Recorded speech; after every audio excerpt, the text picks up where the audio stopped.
Nginibingelele ekhaya Nampopo. Namhlanje sizokhuluma ngokuphupha ingane. Ukuphupha ingane encane kuvamise ukumela iziqalo ezintsha, amathuba noma izibusiso ezizayo njengomsebenzi nje omusha okanye khona into ethile ozoyithenga ibe yigugu kuwena. Ngaphambi kokuba ngiqhubeka, uzo-subscribe-a YouTube channel, usi-follow-we kuma-page ethu.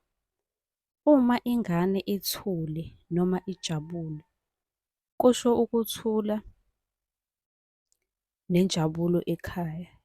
Uma ingane-ke kuwukuthi ingane ikhala noma igula, ingakhombisa izinkinga zempilo, ukucindezelwa noma izindaba zokukhulelwa ezingapheli kahle ezidinga ukunakwa. Iy'ngane-ke kuney'nhlobonhlobo noma ngithi izindlela ukuthi ingane uyiphuphe ikanjani noma ikusiphi isimo. Ukuphupha ingane enhle noma ngithi ejabule, lokhu-ke kusuke kubonisa izinhlanhla, injabulo nokuthula okuzayo.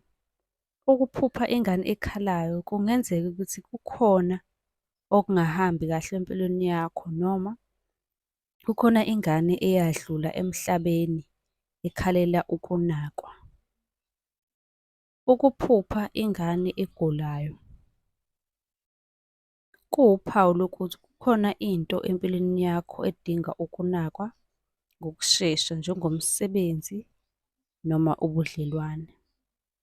Ukuphupha uphethe ingane kungaba uphawu lokuthola umntwana omusha noma ngithi isibusiso. Ukuphupha ingane enqunu noma ingane egezayo kungasho ukuthi kunengane eyachitheka noma eyakhishwa emndenini edinga ukukhunjulwa noma ukugezwa. Ukuphupha ingane inyamalala, lokhu-ke kungasho ukulahlekelwa yithuba noma okuthile okuhlelile kungaphumeleli. Kwesinye isikhathi-ke abanye kuyenzeka uyiphuphe ingane kube ukuthi leyo ngane ibika isilwane esithile, kwesinye isikhathi uzwe ngazuthi kukhona into ekucindezelayo. Kubalulekile-ke ukuthi ingane le oyiphuphayo injani, isimo sayo sinjani, ngabe iyagula, ngabe iyakhala, ngabe iyadla, ukuze nawe uzoyiqondisisa ukuthi libika ukuthini lelo phupho. Nisale kahle.